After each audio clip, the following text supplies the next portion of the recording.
Podcast, a podcast offering discussions and tutorials on nerdy subjects for people who aren't necessarily nerdy themselves. With you here today is your nerdy tutor, George, and with me here today, the maven of gears, my mom. Hey, this was fun. We built little robots. We built little robots. And we're not actually, and again, for a brand that's kind of the offshoot of Lego, they're all Lego parts at the end of the day, and they're essentially, yeah. Very, and again, like I every single part I pull out is like, yep, I know that piece. I've known that piece. The arm pieces are a new one. I've never seen those before, but those are actually pretty cool. The way they click in, and because this rotates a lot. Oh yes, it has a lot of articulation. What I thought was amazing about them was, I'm going to point to the piece, but that oddly shaped blue piece that's kind of curved. There's like 8 of them, and they use it in a pretty interesting way. There are actually 10 of them. They do use it. They use it in different directions each time they use it. 12 actually. Now that I'm counting. Oh, because there's 2 on the back, there's 2 on the head, there's 4 on each shoulder, and then there's another 4 for I guess what is kind of the tread sort of guards, I guess. Yeah. It's a pretty cool little thing. I mean, I was building mine here this morning, and you built it this morning? You're much quicker than I admittingly a little. Just going through those notes as quickly as I can. Going through all the so we're talking about robots, and one of the robots. That was our subject. Well, that's our subject here. We're doing a little bit of review on some robot stuff here, and this was one of the robots that I found on the Amazons. And again, this is only about $28. And this is a Hiro brand, and this is they had other variant models here as well, but this is the one that kind of I like the most, mostly because it reminds me of Johnny Five from Short Circuit. Yeah, totally see it. And it literally almost right down to like the treads and like almost the eyes even. Yeah. But man, I mean, like that was a cool robot when I was a kid, and that robot. I mean, you look at it now and then you remind yourself, it's like, oh crap! How many puppeteers did they need to animate just his head? Well, see, and I go back to Lost in Space, Danger Will Robinson, which was his standard line, Danger Will Robinson, Danger Will Robinson. Yes, because he always followed around the kid. Yeah, it was kind of the kid's protector. So, and what we thought that robot was so cool because it had articulated arms and. So that actually will come into play later on as well. So okay. You got yours up and running though, right? I got mine up and running. And how was it? It goes right, left. It goes up, forward, backwards. It's kind of weird, but it does run. Cool. Yeah. Well, we can play with it later. I can show you. But yeah, I got mine up and running. And I think my frustration was I never did figure out. I've got 2 batteries in it, but I never did figure out how you plug it in to charge it. Oh. It has a charger so you can charge it, from a UBS. Never did figure out where on that or where on the other unit, because you don't load your batteries in that, thank God, because it suddenly got it all together and went, oh damn, what if I have to put batteries in that thing? Did not see that hole. So there's a little hole on its left hand side. And I think the direct opposite has like the power on. That's the power on and off. Yeah, I did look for that too. So yeah, so I think that's. So that's where you charge it. I would, yeah, because it's also got the little logo for the 9-volt DC on it. So the other thing that was interesting is there's nowhere on the instructions that tells you where to put the labels, but you know where the stickers, but you know where to put them from the box. Do you have your stickers on? No. I don't tend to put on stickers. Oh, okay. I did the whole thing. I went, oh my gosh, where do these go? And then I went back through the instructions, and it never tells you.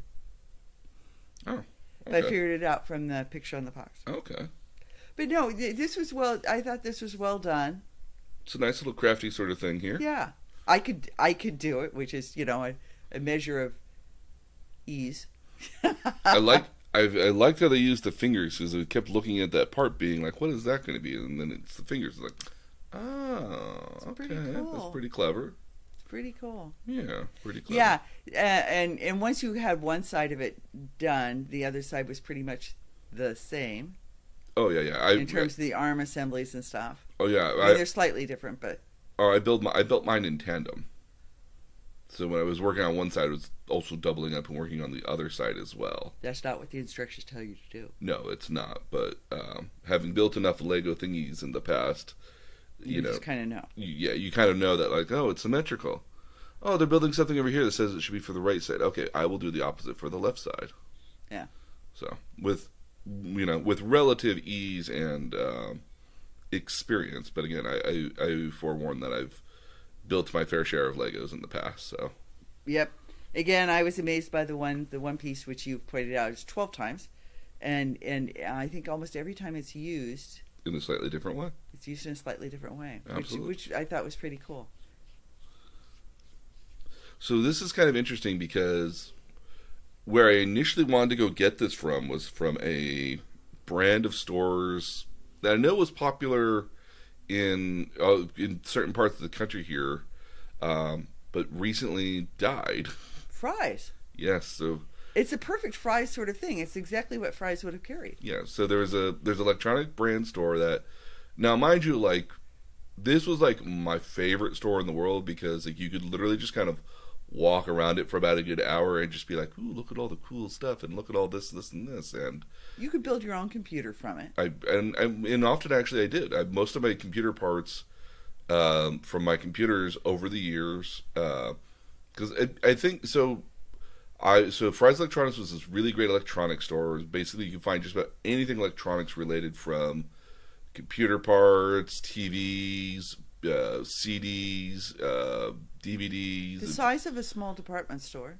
Oh, I was going to say it was like probably. I was going to say about the size of a regular sized department store, or like maybe even like a Target. Single floor. Yeah, single floor, like a Target even maybe, or like Target would be a little bit bigger, but I'm aware of square feet because I worked there. Yeah, so.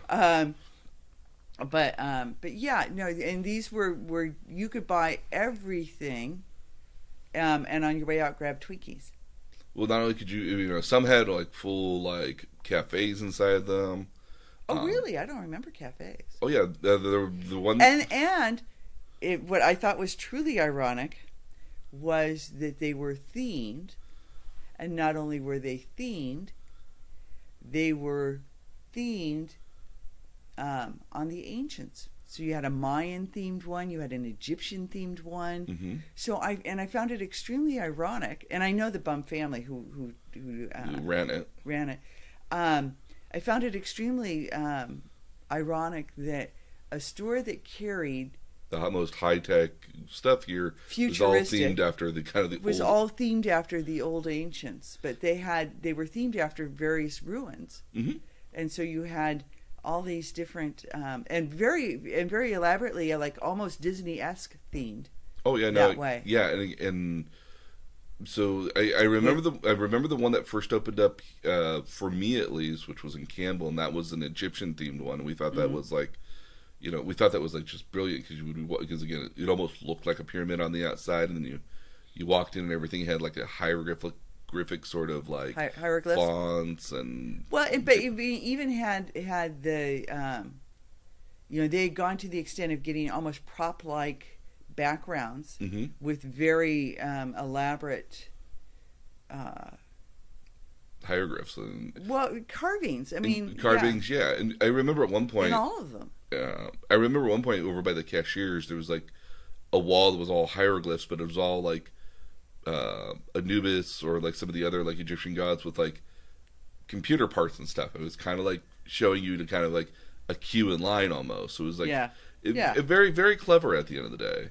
It was. I loved the aesthetics of it. Yeah. So so every store had different themes. So the ones here in the Bay Area tended to have stuff based off of the ancients on it, but the one back down in South in Anaheim that I frequented for almost a good 15 years was themed after NASA. Oh, really? So it had I assumed that they were all just sort of historically themed. Some of them were. Again, so the one in Anaheim was based off of NASA, and so it'd have like kind of a computer display. They'd have kind of a big screen display that kind of hanging above the aisles, and it was always kind of a space shuttle launch. And they actually had a replica cockpit of a space shuttle that you could walk in through, and when it was running, they would have kids you could kind of go in there and play on it for a little bit to entertain the kids while your parents are shopping. Yes. And these stores, again, didn't just carry, like, the actual, like, computer parts. You could buy full-on computers. They often had them just kind of waiting there and demoed with monitors as well. The running joke, though, was their staff. Okay, so the staff was... okay, so the best way to describe the staff was that, these were not typically computer nerds. Now, mind you, a lot more computer nerds tended to be working there, but they were not, like, the smartest staff when it came to specs. So, running joke. And part of that, actually, some people theorize that's part of the reason for its downfall, actually. You couldn't get help. No, you couldn't get help. They didn't know the product. They were infrequent. They didn't really know their products. The staff was really, but keep in mind, the store, I think, for the most part, was meant for people like who already knew what is going in there to get, and just needed somebody to point to me where it was. Yeah, it was cool though. When you mentioned that because we didn't talk about this beforehand. When you mentioned this, the store that would have carried these, it's exactly what Fry's would have had. You could get science kits. You could build your own lamp. You could get build your own all the sort of things you now get through Kiwi Box or stuff like that. So STEM educational stuff you could get there because we did. You could also get a vacuum cleaner. You can get a vacuum cleaner. You could go buy a dishwasher or a refrigerator. Towards the end, they had full-on appliances. Initially, they didn't, but they always had some small household appliances. Yeah, so they always had household appliances, and they always had like razors, like electric razors, toothbrush, microwaves. The weird, sort of like odd kitchen appliance, sort of like bread maker sort of things. But one of the other things that really did fascinate, one of the things that was really well known for was its computer parts. Again, I could walk into there and I could grab, hard drives, RAM cards, motherboards. I could actually see the motherboard ahead of time, look at the specs on the sheet, and immediately decide, like, oh yeah, this or this. And it had computer cases for miles, like, and even accessories to like light up your computer cases if you wanted to. And it also carried just like the small little like fuses and little LED lights. Like if you really, soldering, like if you really actually needed to build something at the end of the day, you could physically go there and probably within a half hour grab all the things you needed and go back home and build it very easily. So is that where you got the clear-sighted computer case? No, so because that's cool. Yeah, it is, but unfortunately, that's something I got off of Amazon, which is probably one of the big things that also I think really killed Fry's Electronics here. Part of what happened to Fry's Electronics is that, up until when it closed, its website was garbage. And I don't mean that in a mean way. I mean it in the sense that it, again, if you knew exactly what you were looking for, you could find it on there, but it wasn't user friendly at all. So and it didn't show, like, it never evolved. The website, I think, has been the same since 2007, 2008. It's been the exact same style outside of new products on there, but it's been the exact same style and it hasn't changed at all. Yeah. And I don't think it's one of those. It had the opportunity to be like a leader in selling electronic goods, but I think websites like Newegg, clearly Amazon at the end of the day as well, and some other websites beat them to the punch, and as a result, they weren't able to compete in that realm. And clearly, I don't think COVID necessarily helped at all. But even before that, I mean, They were going down here. They had closed locations before that. Yeah. The original site of the first store was in the middle of Silicon Valley in Sunnyvale. Yes. And that site has been a sports basement for a while. Again, I think what really kind of hurt Fry's Electronics, again, especially toward the end here, was just so much is that they didn't actually have the stuff anymore. And part of that was because, and from what I've understood here, was that a lot of the items were, again, they weren't selling as many items, so a lot of the items that they had in there were on consignment. Oh. So a lot of the items that, they would offer to sell the products, and if they actually got sold, they'd actually then go and pay the company, for selling those goods at the end of the day. And that's not a really good revenue model for a store. And I got about a month or two ago at this point here, I was cleaning out my glove box and I saw like, oh, there's a Fry's Electronics gift card. Yeah. A standard gift for you. Which was a standard gift for me for a while. And I was like, oh, well, I should probably go spend this. Maybe there's a couple bucks on it. Maybe there's, a lot of money. I don't know. Let me go spend it. And I went into the one here in San Jose, and it was barren. The one on Brokaw? Yeah. Yeah. So, I mean, you go in... Their offices were actually upstairs. Oh, okay. Yeah. I did not know that. Yeah. Sabercats used to be run out of there as well, because the same family owns the Sabercats. Oh. Cool. Yeah. Sabercats being a local indoor football team, yeah. Mm-hmm. So I went in there and they had the hospitality banners set up so that way you can't see what's on the other side of stuff.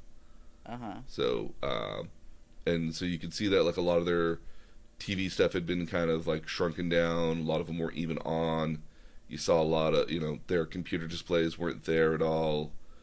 Their parking lot, I think, was barren, and their parking lots are big parking lots. Yeah, no, it's a retail establishment. Mm-hmm. So yeah, big store, big parking lot. Oh yeah, and I remember walking through there and just thinking, wow, I'm looking around and there is nothing I want to buy in here. And I think my last purchase from Fry's Electronics, which is kind of sad, is a $20 Nintendo gift card. A $20 Nintendo gift card. To get like Nintendo points online or something, and a set of compressed air. Wow. And before that, my last purchases from Fry's Electronics would have been Thor's hammer, which was my prop Thor hammer that I have, my Corsair mouse, and my Corsair mouse pad, I guess is the best way to describe it. Yeah. It's but those would have been those beforehand would have been my last purchases from Fry's Electronics, and that would have been from the Campbell site, which was the Egypt themed one. Yeah. Well, at one time you probably could have built your own robot from Fry's. Oh no, absolutely. Again, I mean, they had all the parts there. Yeah. And again, my favorite thing to do there was just kind of just browse around and just be like, ooh, I could use that for my computer. Ooh, wouldn't that be nice for that? It was a fun place to go in, and then much like Joann's Fabrics, to me is the one I would liken it to. Their checkout line had all those impulse buy things. Oh yeah. Including candy bars, and candy bars, soda, ice cream. Like so the Fry's Electronics one, which always kind of bothered me a little bit, was that they had. It was basically you walk down this long aisle with all these impulse buy elements on it here. In order just to get to the end of the queue where somebody would be like, oh, go to number 7. Oh, go to number 6. And they had like 80 some odd registers all around this entire bank here. And they only ever used like one side of it because I think, I never actually ever saw them ever use the other side at all, ever. Back in the heyday or during the holidays, they might. Yeah, they might have. Yeah. But this was also like you saw the cages there in the middle where they kept all like the actual parts in some cases. So cause some things you had to bring the slip and they had to pull it for you. Yeah. So I mean that's an unfortunate. So now where do we go to get our robots? We go to the same place we go to get our clothing, our shoes, our kitchen utensils and everywhere else, and almost everything else you want to get online. Yeah. We go to the South American Of rainforest. course. Yeah, it seems kind of sad. Because if you were in the store and you were looking at these, you might choose You might have like a selection of like 3 or 4 of them to pick from potentially. Now it's you go online and all 3 or 4 of them are there, but they're not in this sort of like, oh, let me look at the box and kind of look kind of thing. Yeah, what are these offering? It's a very kind of cold thing now, and I'm actually semi-curious if they'll ever do like a virtual storefront again. I think it would be very interesting I bet it'd be an interesting VR element at the end of the day if you had like a virtual Amazon store where you could kind of walk through and see stuff. Yeah. Even if it was, because I do think that's an experience that we've lost quite a bit of going into this last year. Well, and there are virtual storefronts for some upper end brands of clothing where you can actually stand in front of a something anyway and get scanned, and they'll show you what you look like and things. Mm-hmm. Oh yeah, no. So your app, there's some apps that let you hold your phone up to yourself and you can see what stuff looks like on you. Yeah. I know there's a fair amount of makeup brands that do that now for your face, where they project stuff onto your face. Again, it's just Snapchat filters at the end of the day. Yeah. But no, yeah. So a bit of a tangent for Fry's Electronics. We'll pour one out for them. Yeah. But it's a shame that what was a really cool store concept and idea, it just does not exist anymore. I wonder when they'll get Best Buy here, but I think Best Buy does a bit of a better job online. Well, and that a lot of their locations are prime Silicon Valley locations, so or the ones that I'm aware of, because as you mentioned, they did branch out and go nationwide. So the ones that I'm aware of are in good locations. And they'll be torn down and rebuilt into a different use. The Fry's or the Best Buys? The Fry's. Oh yeah, no, the one off of Brokaw, I think it's a teardown. Well, I wonder. I don't know if it's necessarily a teardown. I wonder if it's a next site for an Amazon facility or something. Maybe too much parking. No, the parking actually would be of benefit in some cases.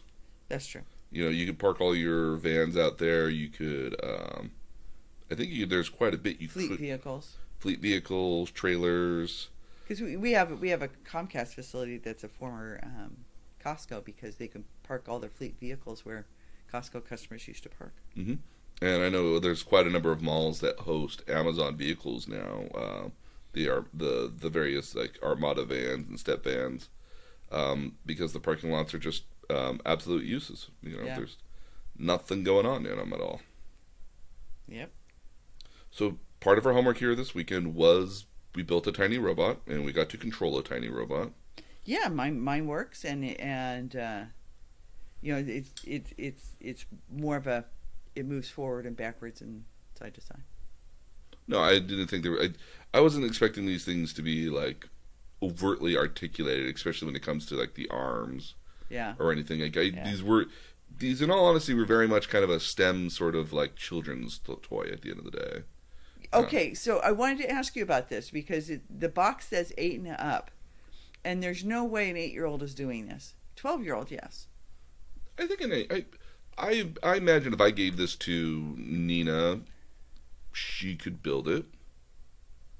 They're really good at Lego. I'm not sure. I think they need a parental. I think with parental assistance, they could definitely do it here. I think without it, you would be a little bit more hard pressed on that, perhaps. But you're right. It's very much a STEM sort of thing, and the idea that you can control your little robot with your cell phone, or it comes with a remote otherwise. Yeah. In case you're one of those children that don't have a cell phone, which I don't think children should have cell phones.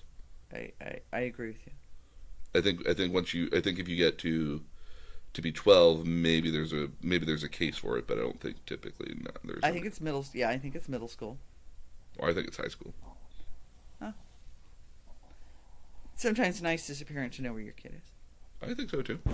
So as part of this, we also watched 2 movies, and yeah, and I picked the movies based off of, I think, what would be a more realistic robot at the end of the day. Now, I mean, both are basically Disney things, kind of, at the end of the day. yeah. Which is curious because because Robin, in the case of Robin Williams had a very big beef with Disney over, and was purposely not working with them for a number of years, over the fact of the advertisement for Aladdin. Oh, really? Why? So, and we should mention Bicentennial Man stars Robin Williams as the robot. And actually found out he was actually in the suit the entire time too. Not a double. That's interesting. Yeah. I wondered about that. Okay. Yeah, he, according to the Wikipedia articles, he was the guy. And I looked around, and there's no other credits mentioned for anybody in the suit at the end of the day. So it was clearly him the entire time. Yeah.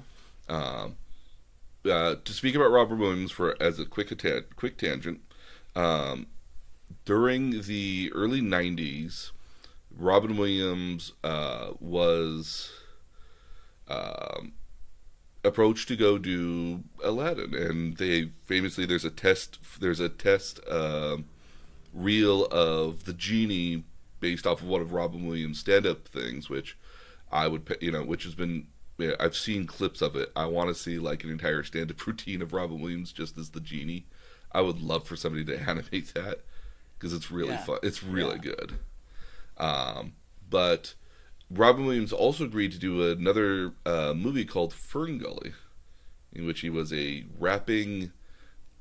How best to describe it? He was a bat that was a test subject who who freed himself and was now Robin Williams essentially really liked the message of that movie, and wanted to do that first. He also had a problem where another movie he was working on, which was a movie called Toys, which was a big pet project of him, was going to be coming out a couple months after Aladdin came out, or around the same time.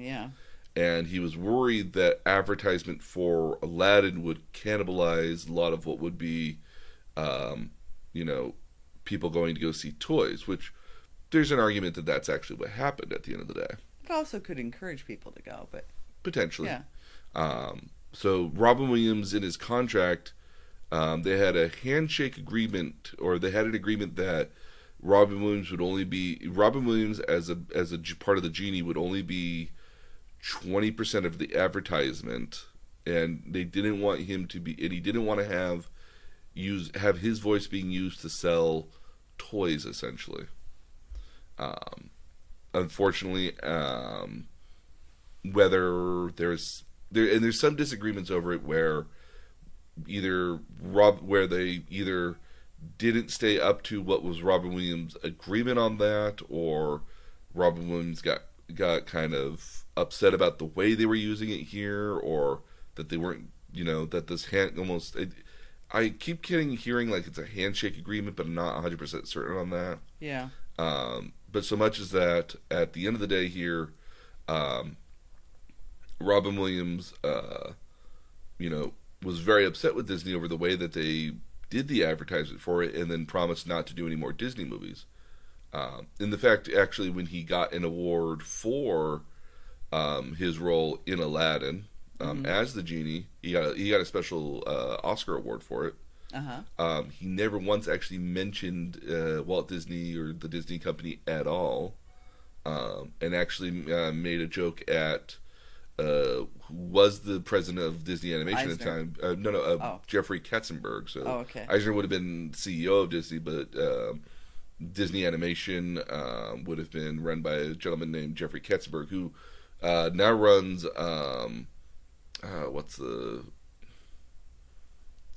the people that do Shrek and other ones here as well. Not Pixar. Not Pixar. It's like Blue Sky. DreamWorks. There we go. Yeah, DreamWorks. Which again has some. I enjoy Kung Fu Panda quite a bit.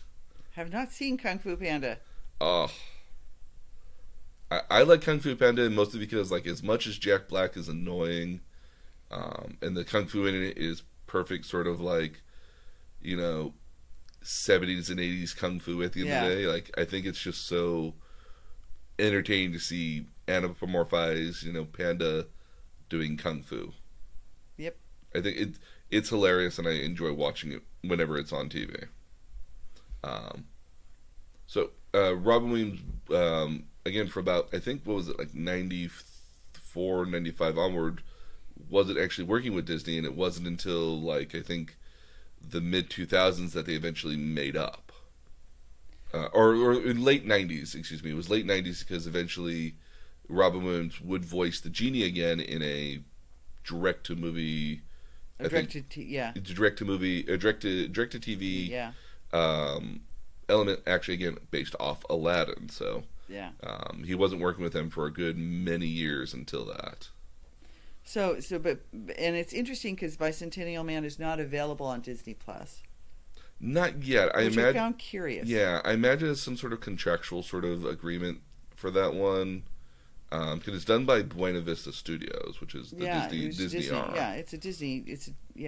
And so that is curious in that particular element, but I'm sure it will eventually get onto Disney Plus.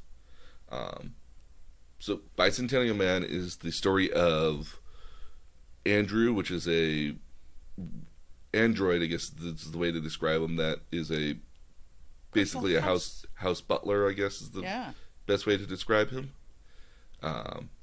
Living with a family in San Francisco with a very opulent house, and somehow a very, very cluttered basement, which doesn't make any sense to me at all. It seems odd that you would have like all this old stuff in the basement in a very unkept basement, but a very nice everywhere else. Well, but I mean, there's sort of a steampunk element to that whole house or world. The house and to what he originally looks like as well. Yeah, and part of that, I wonder if that's not meant to be an homage to what would have been like 1960s, 1970s style, like robots, maybe. In thought, perhaps, but it is still, I think, even more steampunk than that. What I think it is actually trying to invoke at the end of the day is the uncanny valley, though. Yeah, it is. So he's enough of a robot that you know he's a robot, and you don't confuse him for being a human. But he's not. He's metal. But he's also kind of got that kind of like, I can see the robot, and I can almost see how he's human, and look how charming his characteristics are as a... But they never install his personality chip. They don't. They make the decision not to. No, well, they'd make the decision not to, but so much as that... So there's an option with these robots that lets them have a bit more personality to them at the end of the day, which lets them have... And we meet we meet one that does, actually. Yeah. And as a result of having like a personality, they tend to be a lot more flirty, a lot more floaty, even, I think, maybe is the way that they get... Well, but I think, I would imagine because Galatea is a woman, those might be the female, sort of. But the choices that were made.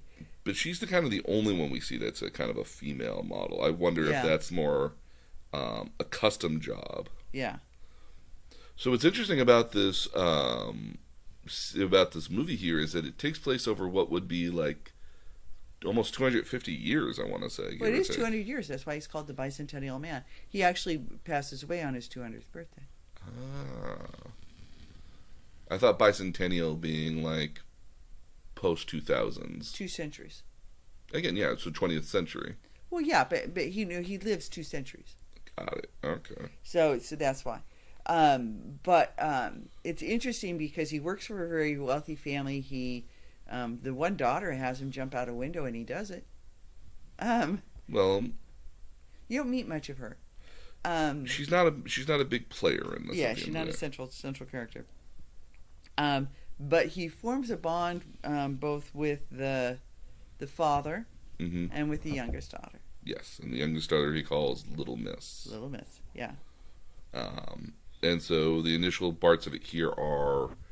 the initial parts of the movie here follow Robin Williams with Sam Neill, who is the father, and they are essentially trying to give Andrew, their robot here, played by Robin Williams, a not intentionally a personality, but he kind of recognizes that he has his own sort of.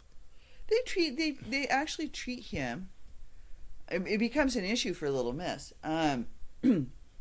They discover that he can make things on his own without being asked. He accidentally breaks Little Miss's favorite glass pony because she gives it to him to look at, and then he's just too strong.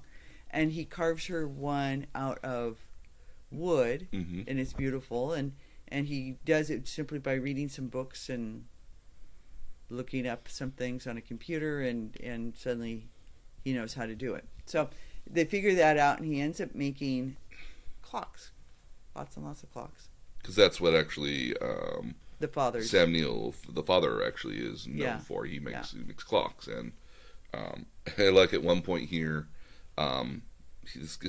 this robot makes more money making clocks than, like, I guess the major salesman for these actual robots does in an entire year. Yeah. So, And I wasn't really catching the fully understanding the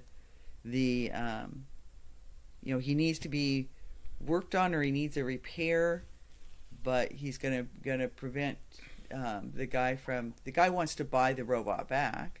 So very early on, when the children are still more or less children and not necessarily young adults or grown-ups at all, that he falls out a window. He falls out a window, gets repaired, and repairs himself, but then is showing this equipment for building stuff here. So again, he builds the wooden horse here at the end of the day. And when asked about it here, like, well, how did you come up, what'd you copy it off of? Is like, copy? He's like, yeah, you must have copied it off of something else. It's like, and the robot basically says, no, I looked at the wood, and this is what the wood kind of, like, led me to create it as here at the end of the day. It's like, so you didn't copy this at all? It's like, no. So it's kind of showing, so the robot is showing its own art aesthetic here, and they go to the people that make the robots and come to find out that it's unusual for them, as he doesn't have his personality chip turned on, to display this at all. And the company's like, well, let's go ahead and we'll go ahead and fix him for you, but we'll give you like a brand new model, and we'll get you like a brand new one here because this is clearly malfunctioning. And Sam Neill's very much of the opinion is like, well, no, he's unique, and I will not have you destroying something that's unique just because it's not typical for you. But it turns out the guy very much wants to buy it and poke around it and figure out how it happened. So they could either make new ones, or they can correct it so it doesn't happen to other people, because they might tend to find that weird. My sense was that he thought he could profit from it. Yeah. And this is what leads Andrew to becoming more human. So Sam Neill gives him the point of giving him lessons in different sort of stuff, like they go through the birds and the bees. Yeah, that's cute. He teaches him how to make clocks. This is where Andrew eventually gets his money here at the end. It gets more money here at the end of the day. Because Little Miss says if you're selling these, then he should be paid for them. Mm-hmm. Which comes up with the question of what would robots do with money? Yeah. But we find out. Oh yeah.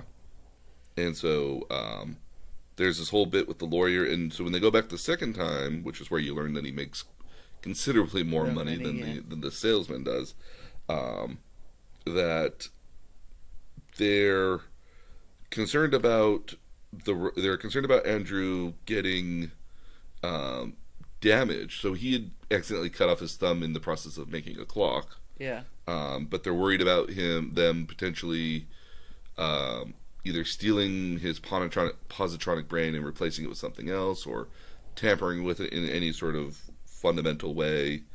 And so there's the entire the entire idea here is like, hey, if you mess with this here, we will sue you not only for his potential, for the damages, Well, but of his potential damages as well. Yeah. The loss of income. Mm-hmm. But in this, Sam Neill very much gives him a sense of being.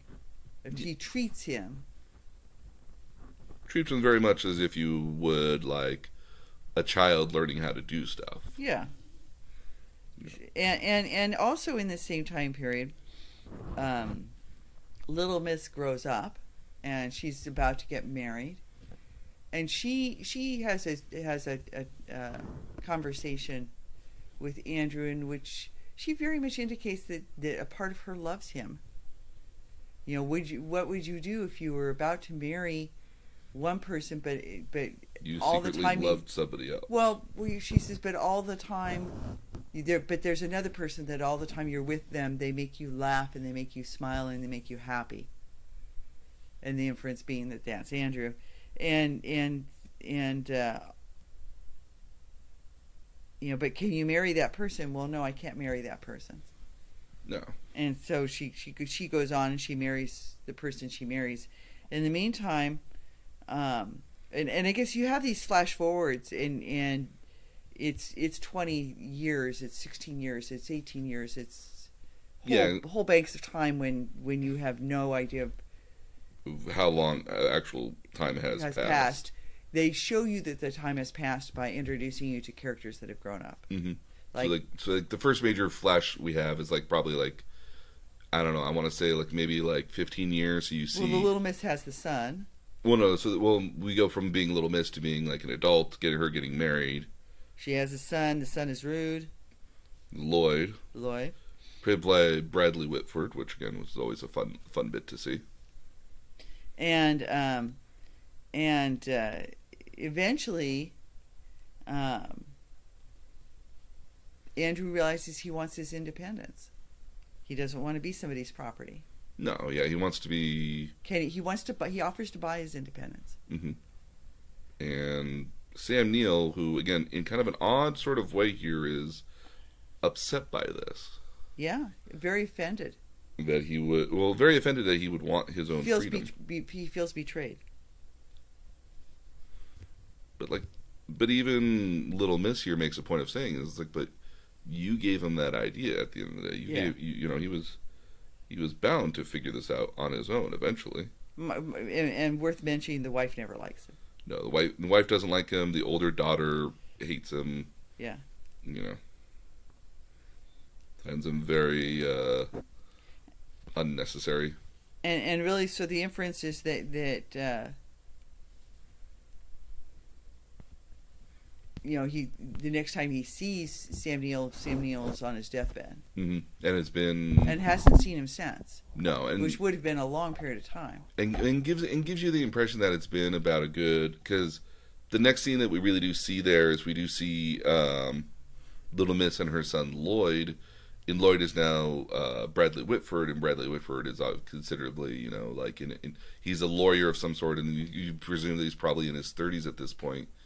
And so that maybe a better span of maybe 20 some odd years has changed in between there again. I want to say maybe. Yeah, so it's been quite a while. Mm-hmm. And the issue is that he wants to go seek others like him. And I couldn't reason why he needed anybody to allow him to do that, since he already had his freedom. It's not so much that they didn't want to let him do it. The question was rather that the information isn't publicly available on all the old robots here. And because he's a robot, they won't just give him the information at the end of the day, because they don't. So he needs help getting the information. Yeah, so he doesn't see him as a human, so they needed a lawyer to kind of act as an intermediary for him to be able to go and get that information at the end of the day here. And Lloyd figures out that he's going to be gone a whole long time, which he's totally excited about. Yeah. And so he actually disappears. He writes letters. He sends letters as he finds the robots, and the robots are all, everyone he finds is either out of service or dramatically reprogrammed. Yeah, I mean the one is is a baseball referee. Yeah, it's like an umpire essentially. Yeah. And other ones are basically like were service robots and like are stuck in like ice or basically like dismantled and in a junkyard somewhere or yeah. So you slowly see him hunt them down. Mm-hmm. So then the one he does meet is Galatea, which is oddly enough in San Francisco because she just got rebuilt.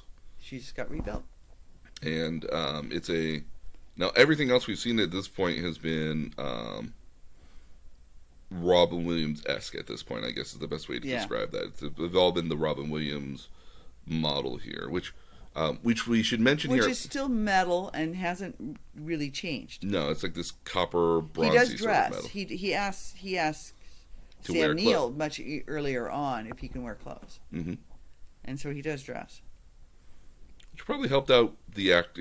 Probably helped out Robin Williams at a certain point where it's like he doesn't have to wear quite so many pieces anymore. Yeah. You know. So he dresses and he finds what's his name here? He finds Oliver Platt, who is a gentleman by the name of Rupert Burns. Right. And who basically says that he's been that his father was the guy who created the robot series, and that he's been testing with new forms at the end of the day for prosthetics for the robots, essentially, basically putting on skin to the robots. Yeah. And Robin Williams' Andrew robot here is very much like, yes, you know, like I have money. I have money. I'd be more than happy to. I would like this. And he's like, oh, wonderful. If only I had a donor. It's like, yes, I will donate to do this. He's like, cool, let's do it. And I think Robin Williams is like the Andrew robot here is like the first real robot that actually gets the skin at the end of the day. It's interesting that they don't mention any other either style of robot or like. Just that one style. But in the meantime, he re-meets as well Little Miss. He walks in to see Little Miss, and the person he takes to be Little Miss is actually her granddaughter. Mm-hmm. So much time has passed, and the girl is rude to her, and when rude to him, and when he asks Little Miss, when Little Miss is explaining your granddaughter, it's her granddaughter, and he says, from which of your children? And she says, Lloyd, and he says, well, that explains the rudeness. But it's not the same actress who originally played Little Miss. But it is no, it is actually. Oh, is it? Yes. Yeah, it's Embeth Davidtz. Is the name that I got off of Okay. IBDM. Plays Little Miss and Portia. Okay. So it is the same person at the end of the day. Portia. So, Portia. Yeah, it's spelled Portia, but it's pronounced Portia. Okay. So he meets Portia, and they develop a friendship. Well, initially, I mean, like Robin. Now, again, we have to mention here that at this point, Robin Williams looks like Robin Williams. Well, does he look like Robin Williams at the point where he doesn't quite yet? He decides to look like that after he meets Portia. I thought. No.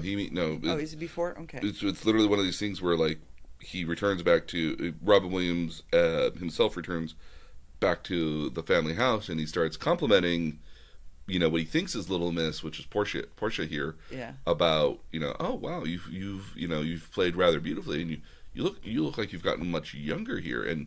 Never mind the fact that, like, she's like, who the hell are you? What's going on? Yeah. Sort of element here. And it's not until Little Miss actually gets there is that she's like, who are you? It's like, it's me, Andrew. Andrew? And the voice sounds eventually similar. I did find it interesting, and I don't know if this is Robin Williams necessarily, but it always kind of sounds like Robin Williams' voice always sounds a bit mechanical throughout the entire thing here. I think that's intentional, and Robin Williams never really sounded mechanical, so I think that's him playing the role well. Oh yeah, no, I think he did. It's very hard to play a robot at the end of the day. I think. Yeah. Because you have to kind of like lose what a lot of your natural inhibitions about how you would either react or how you would do stuff at the end of the day. So, especially early on before he develops much of a personality. mm-hmm. He develops a very agreeable personality. He does, yeah. Yeah. So, so by this point here again, the way it's described is this is just like a exoskeleton. Like, you know, like the inside is all still mechanics, the outside is flesh and skin. Yeah. It's like a Terminator, I guess is the best way to describe it. Yeah, I guess. It's not if you want to think of it in robot terms. It's Yeah. Robin Williams is not a Terminator. Although if he was a Terminator, I would find that actually very clever at a certain point. I would as well. I think it'd be God. Now I want to see Will Ferrell as a Terminator. If for no other reason, just because I want to see what is a very silly, goofy man being a very dangerous creature at the end of the day. So he develops this relationship with Portia at the end of the day, Mm-hmm. Which is a very kind of and Portia restores art. Mm-hmm.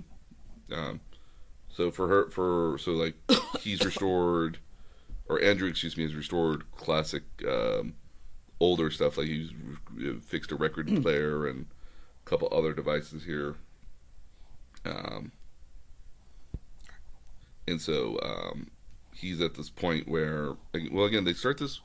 What is this initially? Budding romance, and then eventually this full-on, romance here, or at least so much as that, like, Andrew, they have this classic conversation at one point here where Andrew, where Portia says, like, you have to do the human thing, which is sometimes not the right thing. Yeah, they have a conversation in which she says, you always do the right thing, but as humans, sometimes we do the wrong thing, and that ends up being the right thing. Mm-hmm. So, so he ends up, I guess, he kind of stalks her a little bit. Because he finds out that she's going to get married to a guy that he actually thinks is actually very good for her. In the meantime, mm-hmm. he's also developing all these internal organs. Yes, he's developing... and lungs and hearts and all these things. The central nervous system. All these things he's developing the technology for. And they're being used... They're mechanical, but they're being used in humans. Well, the intent that they could be used in humans, because Rupert continues his partnership with Andrew here at the end of the day, and they very much have this agreement, kind of like this agreement here that's like, the stuff that you've designed is very top of the line. I mean, like, this is stuff that could be used in humans, and yet, you want me to put it onto you. He's like, well, yes, I want to be human. Yeah. And so they go through the process of grafting it to Andrew at the end of the day, who, again, becomes very, very human at the end of the day. So the fact that he's got lungs and taste buds. He's got taste buds he can actually eat and enjoy food. Never explained to me really fully what he does with it, but that's okay. I'm assuming he dumps it out like an extra vacuum hole or something. Okay. That would be my assumption. That wasn't ever explained. But he also gives him sexual organs. Not yet. That happens a little bit later. A little bit later, okay. But no, it does give him eventually sexual organs to do stuff with. They're not... Now, again, they make a point of saying that, like, they don't actually do anything. You can't have children. You can't have children, but you can... experience sexual pleasure. Yes. Because he does have a central nervous system. Yes. So these things are being marketed and sold to other humans at this point because they're clearly really great prosthetics. Yeah. And Rupert, I think, makes a small fortune off of it. As does Andrew. Mm-hmm. And so what ends up happening here is that they don't get. So Portia decides not to marry this man that she would otherwise get married to, because she realized she's conflicted the same way her mother was, her grandmother was conflicted. Mm-hmm. And as a result, they don't get married. Or rather, she doesn't get married to the person that she was intended to get married to, but she does end up living with Andrew. Well, and in the scene, in which that takes place, she's in the church preparing the church for her wedding. Mm-hmm. She's restoring the church, and Andrew does the wrong thing and kisses her, which she wasn't expecting at any particular point. She wasn't expecting, and so then she decides not to get married, but she also has this conflict because she can't really marry Andrew because he's not human. Nope. So Andrew goes in front of I wanted to call it a tribunal, but it's a court.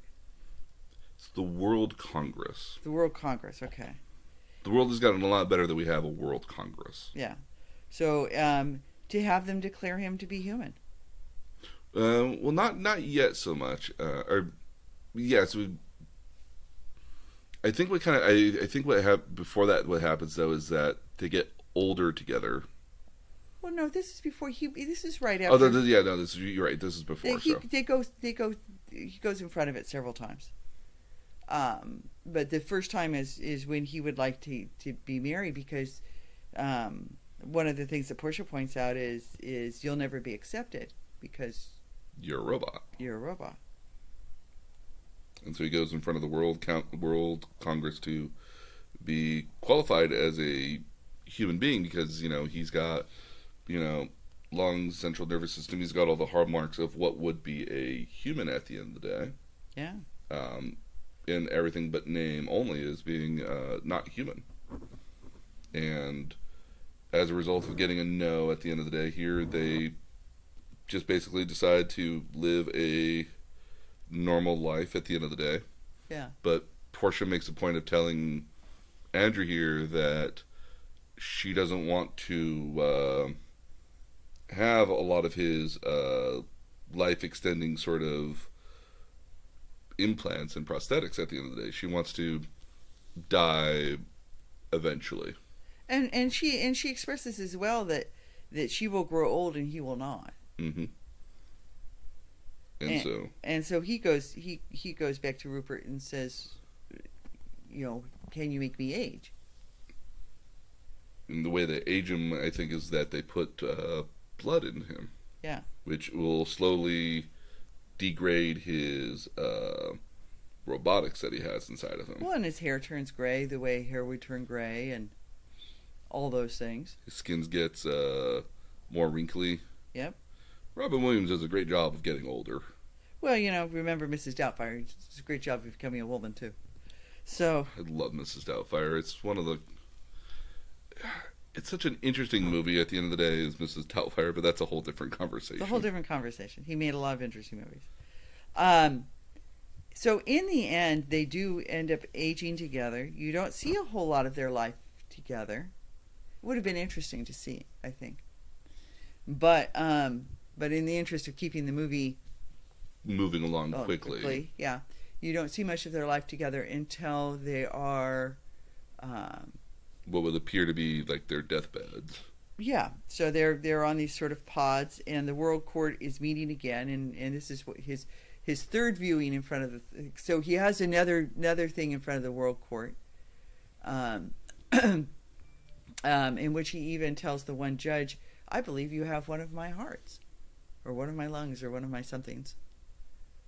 Yeah, that you have literally one of the things that you have the same thing I do in you. It's like you literally have one of my hearts and or one of my lungs inside you, keeping you alive as well. How am I? So how am I different since you are not completely human, but you're considered human?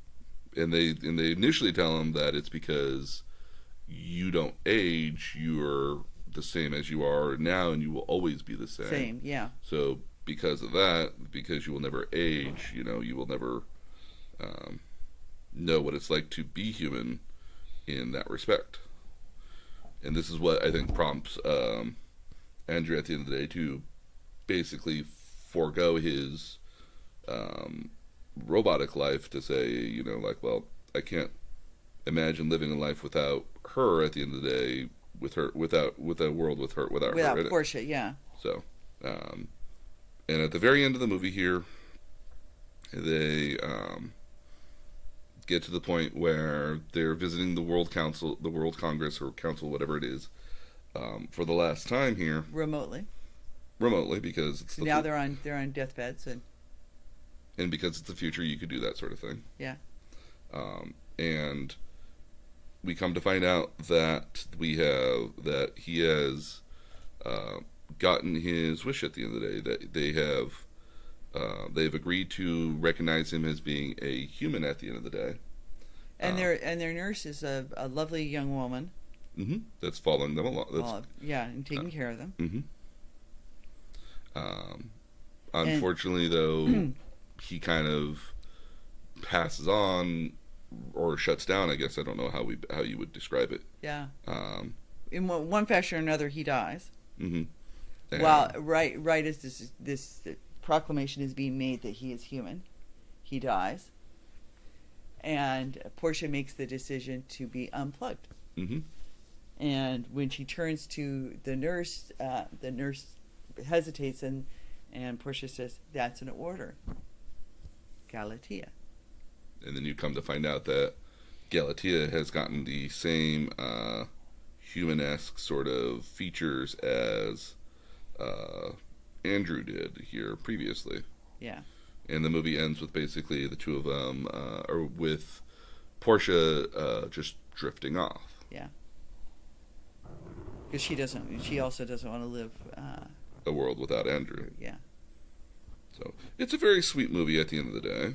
It is. It asks a lot of questions, though. One of the things, because one of the other movies I like about robots is AI, which asks a lot of the same questions. When is a robot, or when is if it looks like a person and it acts like a person, is it not a person? True.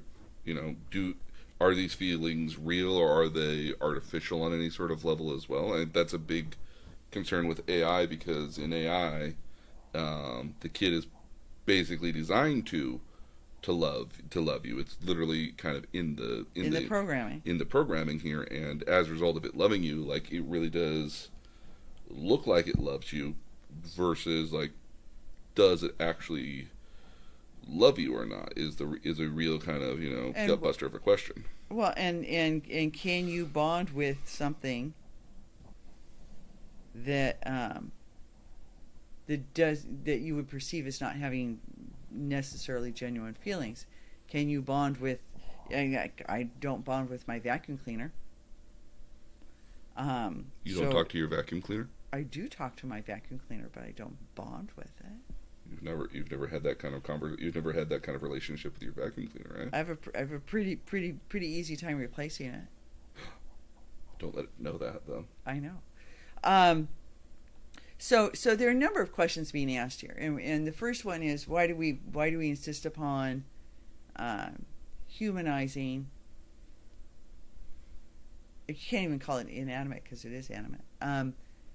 Humanizing our machines? Yeah. I think because we have to. I think it's the same reason why we name our cars. I name my bike. Yeah. You have the, if you live with something frequently enough, and it's around you all the time anyways, like, you kind of want to feel like you have some relationship to it. And I think in a lot of cases that relationship has to start with, a name at the end of the day. That you have to somehow name it for it to actually be something of any sort of existence here. And I actually had a conversation about this, not in the most real sense. However, one of my online friends ran up to me in game and started, in because I play on a role playing server. Mm-hmm. Actually, he's like, "Your staff. What is your staff? Your staff has a name, right?" And I was like, "My staff actually doesn't have a name. It's very unique because I don't see anybody else in the game actually using the same staff at all, and I'm kind of well known for my staff, but it didn't actually have a name." Should it? I would imagine it probably should have, and I actually had to think about it for a while, and eventually I did name it. It's I believe it's our flaw. You believe it? So you kind of named it. I named it. Yes, I have the name on my in my Word document that keeps track of all Obviously, my. Obviously, it doesn't mean a lot to you, though. It doesn't mean a whole lot to me, but again, if I've never RP'd that it was a important thing to me at all either. Okay. So in my character sense, for my character alone, the staff has sentimental value, but it's also just a staff, and if it breaks, you move on to a new one. And they're known for carrying around, various different staffs for every other occasion. It's like an accessory for them, less a magical tool. Okay, so I'm going to give it to you from a different angle. So I play Animal Crossing. Mm-hmm. It's a game. It's a game. I know. It's a game. And I get hurt when my animals want to leave, and I have a hard time letting them go. I have actually now let two go, and new ones have come, and I haven't liked the new ones as well. I let Sherb go. I really regret it. He was such a sweetie, and the cat that replaced him is really kind of Rodney-esque. Who is your cat? Oh, I'd have to look up his name. That's how much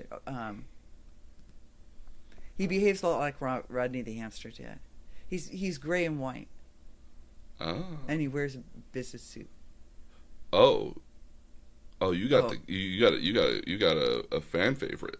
Really? I think I'll have to pull him up here and see. There is a very, very desirable cat in Animal Crossing, and he wears glasses. Yeah, I think he actually got I think he got that one. Actually. I'd recognize his name. I've had him for about a month. Like it starts with like a C or something. I want to say. No, I don't think it starts with C. Anyway, so I mean, I give them things all the time, and I like it when they're nice to me, and I don't like my kangaroo. Sylvia, I don't like her at all.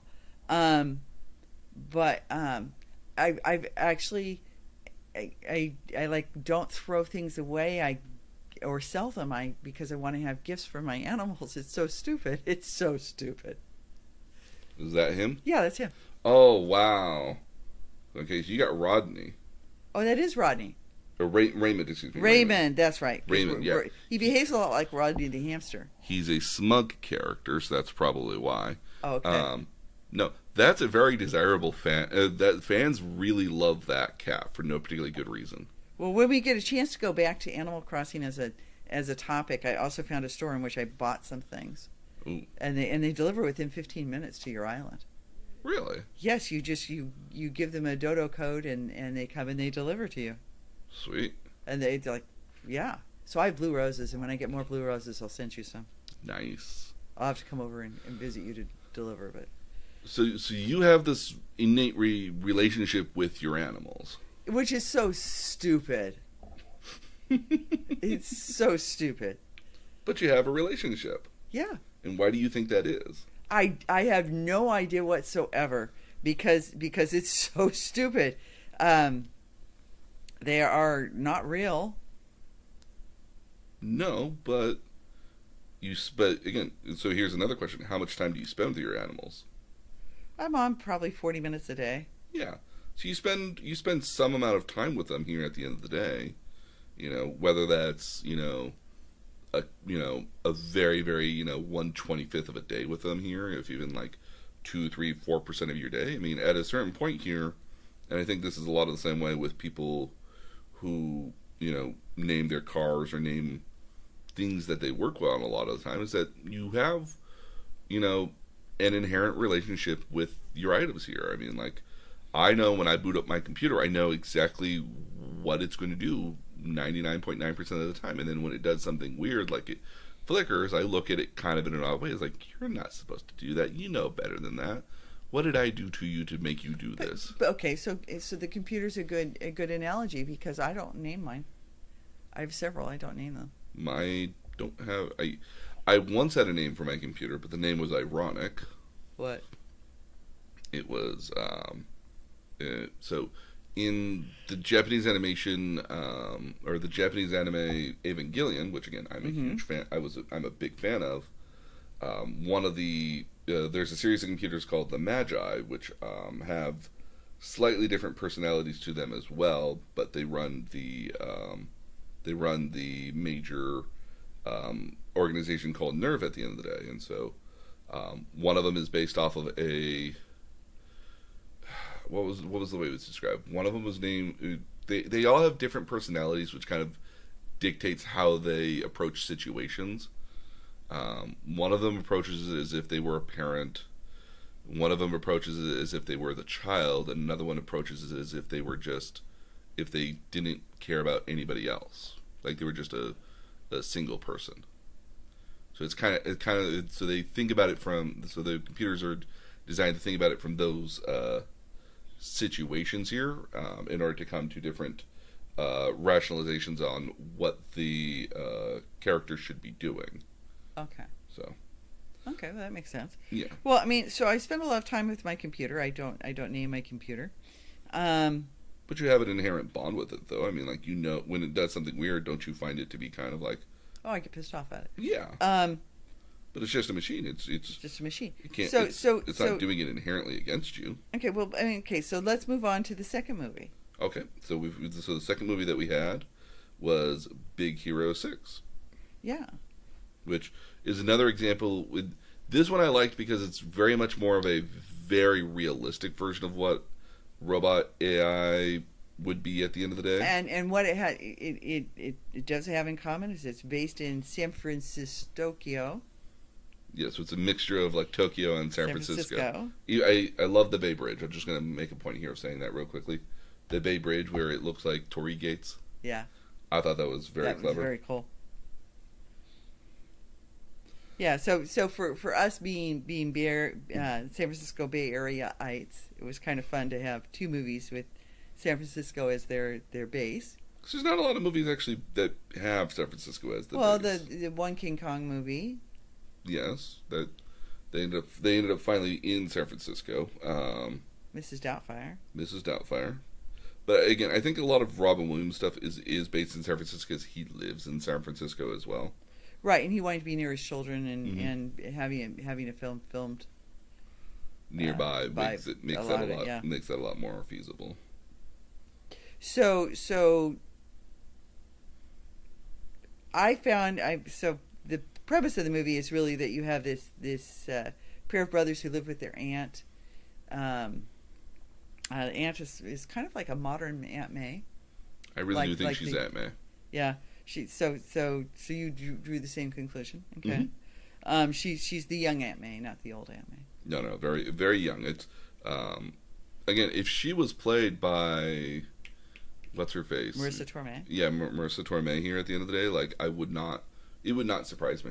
Yeah, because she could be a dead ringer for her at the end of the day as well, personality wise and the whole nine yards. Mm-hmm. And she works in a cafe, almost a donut shop, I want to say. Yeah, something along those lines. Yeah, and she's raising the two boys, and the older brother goes to a version of Caltech, basically. I would say so. Yeah. Thankfully, no Sheldon or any of those other whiners. Yeah, no Leonard.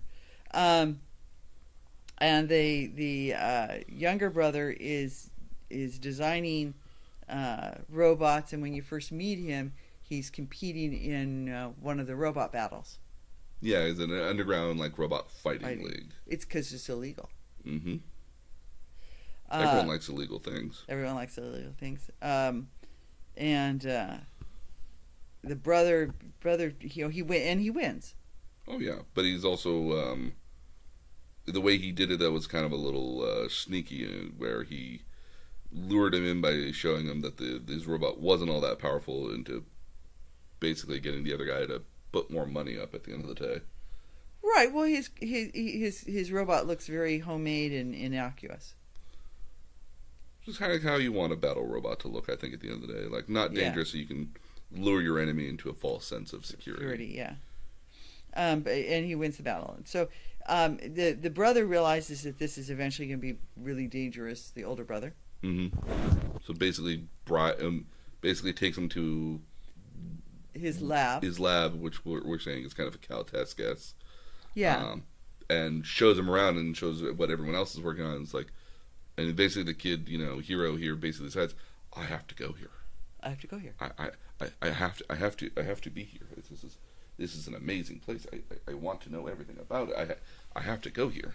And he's 14, and he's already designed these mini bots that can combine together to become. Well, that's how you apparently get into the school. You got to kind of like show. You got to do a show off here that kind of shows why it would be beneficial to have you studying and working here. Yeah. And he creates these little miniature robots that only have maybe 2 points of articulation. They just kind of and they look as though they're maybe 3 inches long. Yeah, very tiny. Yeah. And he's built about I don't know, 1 million plus of them here, and they combine to make new, they combine to make building blocks essentially. Yeah. And he shows off that you can use them to build stuff. You can use them for transportation. You can use them for all sorts of different stuff here at the end of the day. Because you can program and then they can combine into anything. And the way he programs them here is through a head ring that kind of reads his thoughts on what he wants them to do. Yeah. Which is probably the more realistic. Not realistic, but if it were me at the end of the day, a ring that lets me control my thoughts and implant it into another machine, that's the real technology right there. Not the what he's using it for is in a very kind of childish sort of way. Because you can build. He's 14. Yes, but you can build other robots all day long. Yeah. If you found a way to map the human brain to get it to, read your thoughts and do what you want it to do. But I think that day is coming. I think so too. I think it's coming along very soon. Yeah. I wonder how. I am in it. I wonder how. I don't know about eminent. I think probably in the next 20 years, somebody will have figured it out. Because as we have it right now, we do have some people where they are testing with prosthetics at the end of the day, right? Of mapping your brain in order to have your brain move a prosthetic limb. Mm-hmm. Yeah. And I think there will be a time in which that does happen, and I think when that does happen, I think there will be a boom another 10, 20 years after that for, at the end of the day here, actuators and actual mechanical elements here are improving all the time. So it wouldn't surprise me if in another 20 years or another maybe even just 10 years we don't have some sort of breakthrough in robotics of some nature. With the big thing that holds back robots from my point of view right now is mostly just their movement. Their movement right now is very fluid, but it's also somewhat limiting because you need a large platform to use it at. They're not tactilely quick at the end of the day. And so I think there's going to be a point in which this technology that Boston Dynamics really honestly is going to be the pioneer of at this day is going to get to the point where we can make these arms and hands that move at the speed of what would be your thoughts. I think that's the barrier to get there. But I think the thing I haven't mentioned is what the brother is working on. The brother has created a it looks like the Stay Puft Marshmallow Man, really. So this would be Tadashi. Tadashi is working on the Stay Puft Marshmallow for all extensive purposes. Yeah, who is a health assessment robot. So he's working on Baymax. Baymax, and Baymax is going to be able to assess people's health and help them get well, or get them in the direction of getting well. But he's very quickly able to assess people's feelings and emotions and scans their bodies, can tell Yeah. what's wrong with you almost immediately. The intention of this is really to be more or less a helper to get people better at the end of the day. I don't think it's going to be what replaces doctors necessarily, but it could be something that replaces nurses in, like, in assisted living robot situation. PA. Yeah. So he's got that, and it's working, and working well. But he is big, and he does look like the Stay Puft Marshmallow Man. Mm-hmm.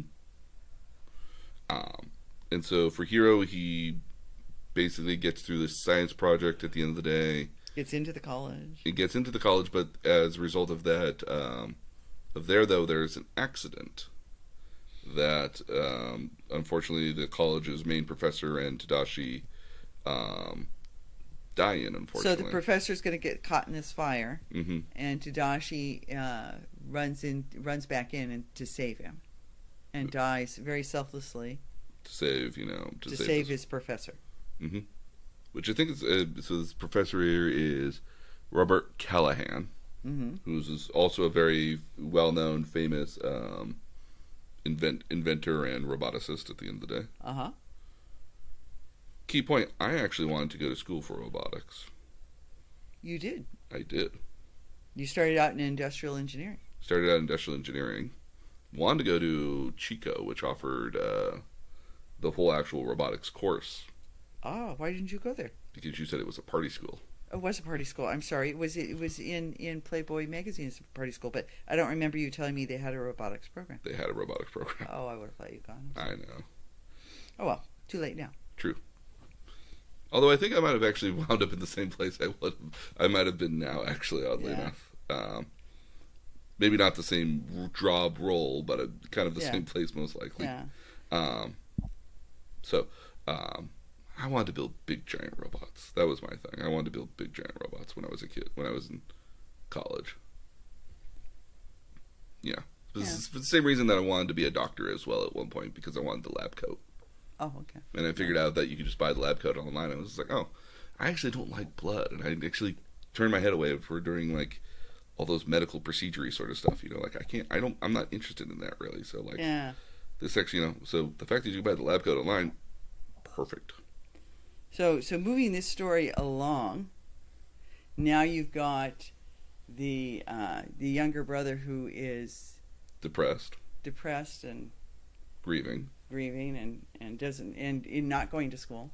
No, not going to school, but all of his friends that he made there are very much Tadashi's friends. Mm-hmm, Tadashi's friends, which now have kind of been bequeathed onto him. Yeah, they've kind of adopted him. Yeah, they're all very worried about him, that he's not getting out very often, and he's basically cooped up at home. They really would love him to come to school and to come and learn and move on, even take over Tadashi's old lab. Now he does still have one of his mini bots, but only one. The rest of them died in the building. Mm-hmm. It disappeared in the building. Were destroyed in the building. He's also got Baymax as well. And he's got Baymax. And Baymax is the person who notices that the one remaining little robot is seeking the others, which would suggest that the others still exist. Mm-hmm. So take it from there. So we do this wonderful little chase scene where we eventually get to a factory and warehouse, which oddly enough has the little mini bots in them, and they are running around doing stuff, and we find a guy with a very, very Japanesey sort of mask. It is a very Japanesey sort of mask. I think we do have to kind of quickly mention that the entire aesthetic of this world in this movie is very much based off of what would happen if, like, San Francisco and Tokyo got mixed together with Silicon Valley in this very kind of high-tech realm, I guess is the best way to describe it. Well, it is San Francisco, Tokyo. Yes. But again, there's a lot of overtly Japanese and Asian aesthetics throughout the entire movie, which I thought, he's in this Asian mask, but he's in basically a black trench coat. Yeah, it's like I guess the best way to describe it is kind of like a kabuki mask. Yeah, a kabuki mask, but he's not. But the clothes don't go with it. No, to me, no. that seemed disparate. I think, and again, I think that was partly intentional for it to be that. Oh, I'm sure it was. And so now he's trying to figure out whose warehouse it is, and he thinks it's because when he displays his stuff, there's a rich guy that kind of like really wants it, even goes to the point of trying to take one of them. Yeah. And he really does think that that's the. He tries to buy the technology off of him, and he declines. Yeah, and so he thinks it's this rich guy masquerading around as this villain at the end of the day, I guess is for a better way of describing him. Except I couldn't figure out why the rich guy would ever want a mask, except that just people died in the fire. Yeah, to hide yourself at the end of the day, I guess would be the better way to describe it. And I believe that a lot of this is taking place on Treasure Island. Potentially. Because they show it as an island. I would have to look at that again. Yeah. I admittedly was building Legos when I was watching it. Oh no, I was not. So I believe it was Treasure Island that they were on. That wouldn't surprise me. Yeah. Or at least that the launch takes place on. I think the launch does take place on Treasure Island, yes. Yeah, I think that's what I'm thinking of. Mm-hmm. Anyway, so he ends up, because he realizes that they're going to have to be... He meets back up with Tadashi's friends, and he ends up building them and Baymax. Well, not just yet. So what ends up happening kind of in between there is that he encounters this guy. He encounters this guy that's basically got his microbots, and in order to kind of combat this guy at the end of the day, he builds Baymax a battle suit, I guess, essentially. Yeah. And programs them with kung fu and other superhero like qualities. And he can fly. Well, not yet. Not this early version yet. Okay. And so he's trying to go. He's trying to go back to the factory in which he found those robots at. But then Tadashi's friends arrive and find him there, and like, Tadashi, and Hiro, what are you doing here? Yeah. You shouldn't be here. You should, like, why are you doing this? And it's and it gets to the point where the guy basically finds out that they're there, and he wants to get rid of them. And so they have this nice funnel chase scene through what is, I guess, San Francisco, I guess is the best way to describe Chinatown, amongst others. Yep, up and down hills, which is very San very San Francisco-esque. Even like if you're gonna have a car chase in San Francisco, you have to do it up and down the hills. Up and down the hills, because that's all there is in San Francisco, apparently. Yeah. Never mind the fact that until you get into San Francisco, like proper, everything outside of San Francisco is very flat. Almost embarrassing flat. And flat is probably the best way to describe it, maybe. And so this is where you realize. So one of the individuals here is named Fred. Yes. Fred is named everybody else. So Fred is named Wasabi, which is played by Damon Williams. This is kind of bigger black guy, a bigger buffer black guy who once built wasabi on himself. Mm-hmm. You have Gogo, which is Jamie Chung, who again I think is probably like one of my favorite characters there, just because of her catchphrase is like "woman up" instead of "man up." Yeah, which I thought was very clever. Yeah. And then you've got Genesis Rodriguez, who plays Honey Lemon, which is basically like, I don't want to say she's this very stereotypical blonde girl, but she's a nerdy blonde girl. Yeah, because she's not at all airhead. No. Very much not an airhead. Although the stuff she makes gives you that impression occasionally. And Fred has named everybody here, but Fred's the school mascot, which is very kind of stoner. Actually, doesn't actually go to the school. No, he's just the school mascot. So he just dresses up in what is like a lizard Godzilla-esque costume. Yeah. And they're basically like, well, why don't we go to my place? And they're right in front of a mansion. He's like, oh, we're right here.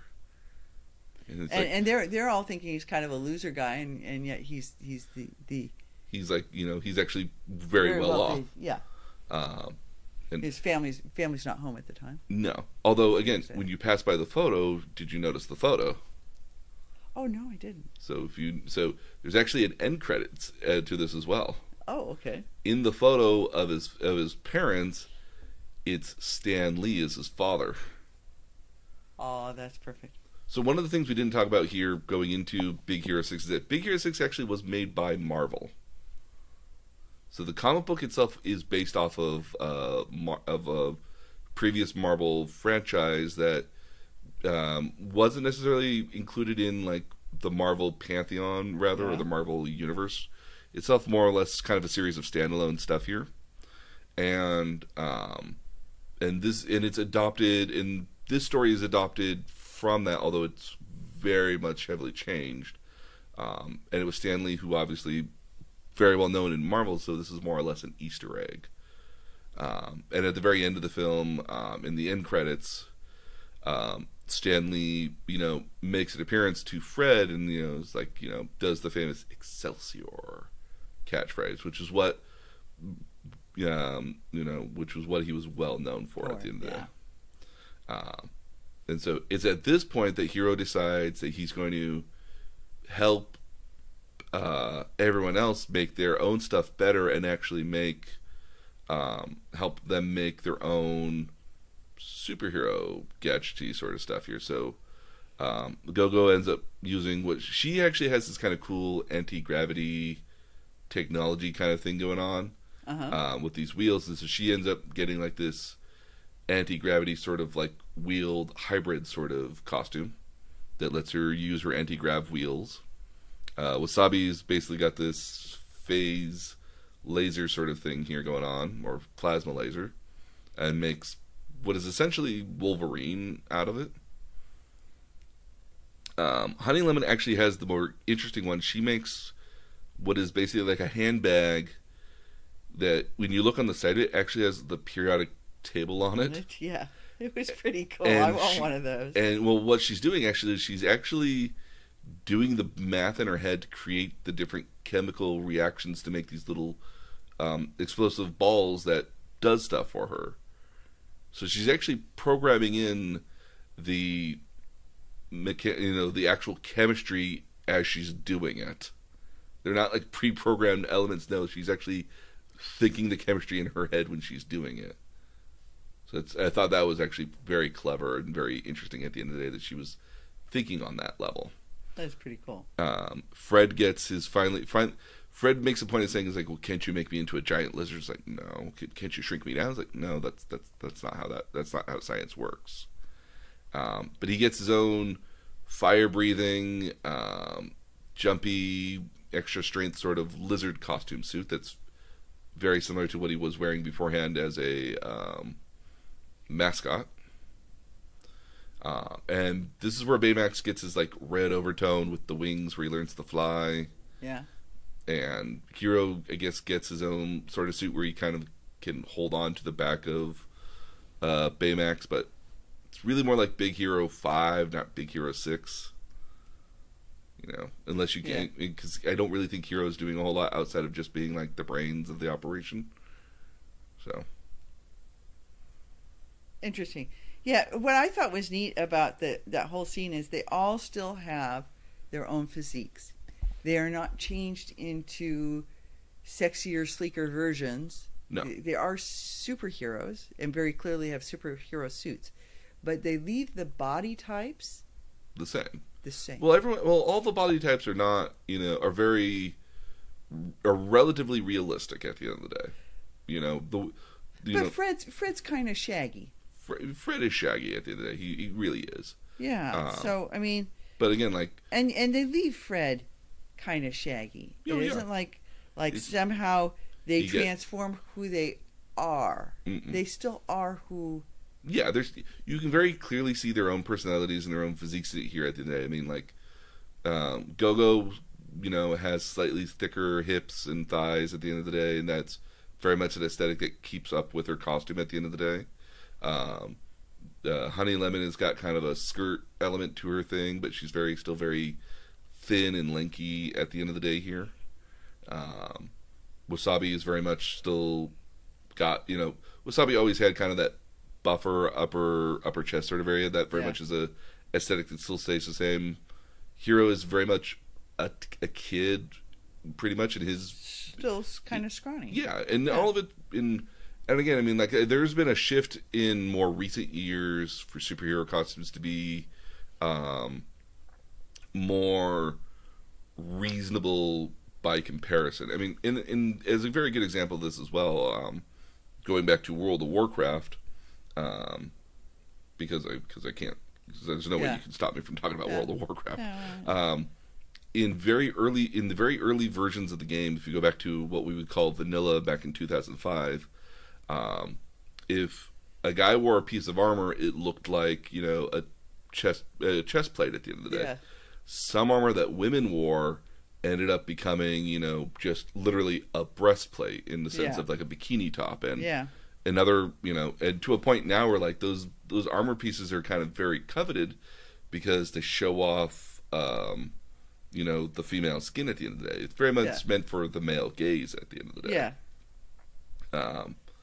But they're very popular transmog pieces in the game to make yourself look in certain ways with other costumes.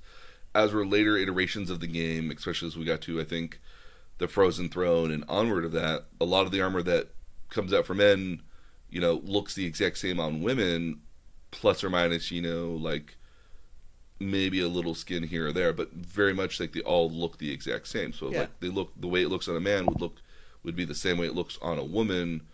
Maybe there's this little bit of a difference for like if there's like a center sort of line sort of thing going on, it's a little bit wider on women for to go over like but it's aesthetically it acknowledges the female form. Yes, versus again in earlier versions of the game, like it was very much kind of a like, oh look, it's a girl wearing plate mail bikinis.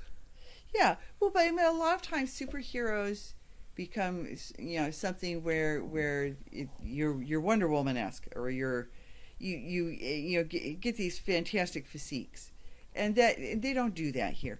They leave the forms the way the forms were, and I like that. Oh, absolutely. To me, it was a nod towards acceptance. Well, not only so much acceptance, I love the notion that basically all these superheroes are basically experts in their own nerdy fields, and essentially they're the smart people. Yeah. And I thought that was New superheroes, yeah. So I thought that was very empowering that, you could be a smart person still and still be a hero. Yep. And you didn't have to change who you were. No, and if anything, like, they're rewarded for not changing who they are, because again, and all their powers are based off of what they've been studying for the most part. So they end up with their superhero suits. So they go to find the guy here, and they've basically kind of captured him at the end of the day. Like they've all done their thing here to capture him, and they knock off the mask, and they find out that it's Robert Callaghan, the guy for the college. But in the meantime, his daughter.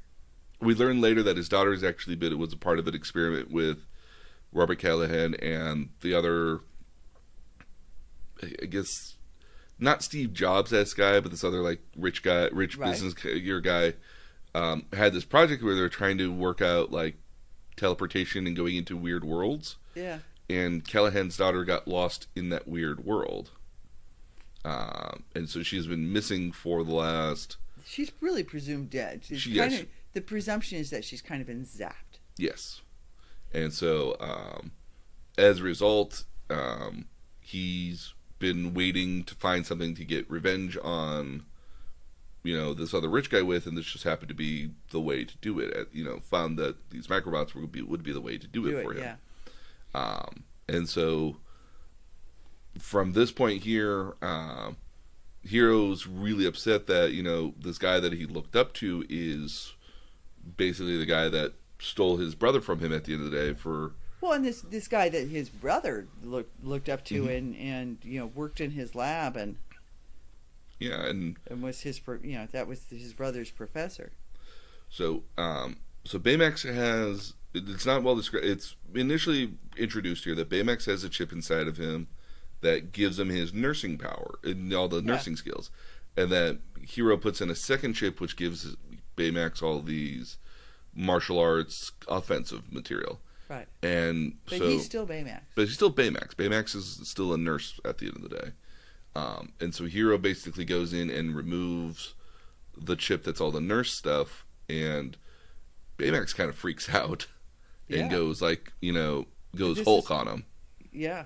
So he's going out of his way to get Robert Callaghan and pretty much ignoring everything else along the way. And it should be said, the other superheroes or other,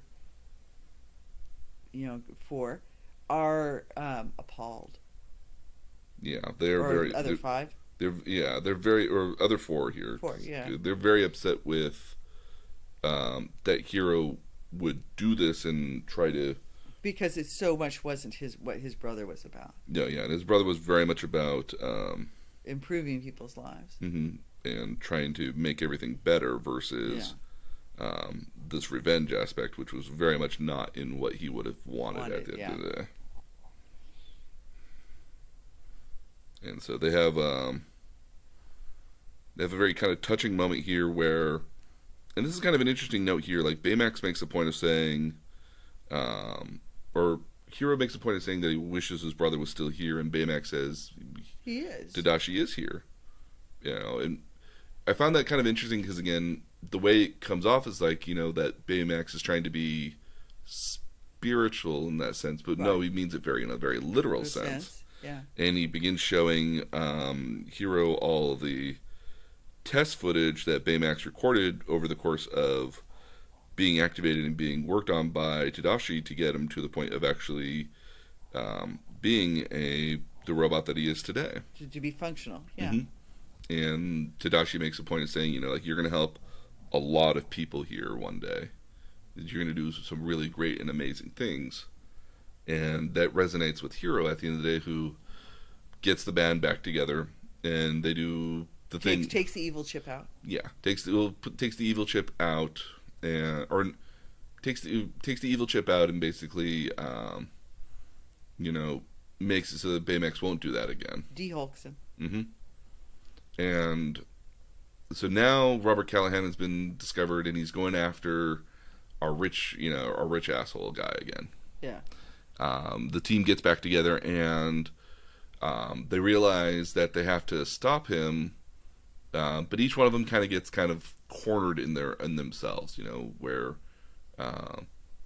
they're kind of stuck in what they were doing before. What they were doing was not working out for them, and so it's like, well, what would somebody else do? Which gives everybody the ideas here, like, oh, if I did it this way, somebody, that's what somebody else would do. And they basically slowly. I don't know what the other guy's trying to rebuild the experiment here essentially, and I don't know. So Robert Callaghan is basically reinventing the experiment essentially because he wants to suck the rich guy into the portal where his daughter died at, presumably, and so he's rebuilt the experiment there on Treasure Island, and is trying to suck up the rich billionaire guy. Yeah. So the big heroes, the big Team 6 here or whatever, Big Hero 6 team, basically stop him by sucking up all the little mini-bots into the dimensional hole where it's going through and destroying the robots. Yeah, the mini-bots. And eventually it comes to find out that Robert Callaghan doesn't have enough robots left to actually do anything here, and that's how he loses at the end of the day. Yeah. But meanwhile, they come to find out here that Robert Callaghan's daughter might actually be alive inside there, actually, because they're getting telemetry data from the original shuttle. They thought it was gone and lost, but so Hiro and Baymax go through the portal, and they find the shuttle and actually were able to, bring her back. In the process, though, of trying to bring her back, they get hit by something which basically knocks out part of Baymax here, and he can't fly. He can't fly the rest of the way. And as a result of not flying here, he basically... They're stranded. They're stranded, and Baymax basically is the notion here is like, I can use my rocket fisty thingy, and I will push you and the rest of the rocket out the portal hole. But Hiro's just like, no, I can't lose you. It's like, because he's going to sacrifice himself. He's going to sacrifice himself, and it's the last bit of Tadashi that exists here. Right. And so Hiro doesn't want to let him do it here, but Baymax basically convinces him, is like, no, I will always be with you. And, agrees. Hiro agrees, and basically says, like, I'm satisfied. Which is the phrase are you satisfied with your health? And Hiro says yes. I'm satisfied. And so he uses the rocket fist to kind of launch the shuttle. But he's and crying out. when he says it. Mm-hmm. Makes you cry to think about it. It does. It's So very sad. saddening.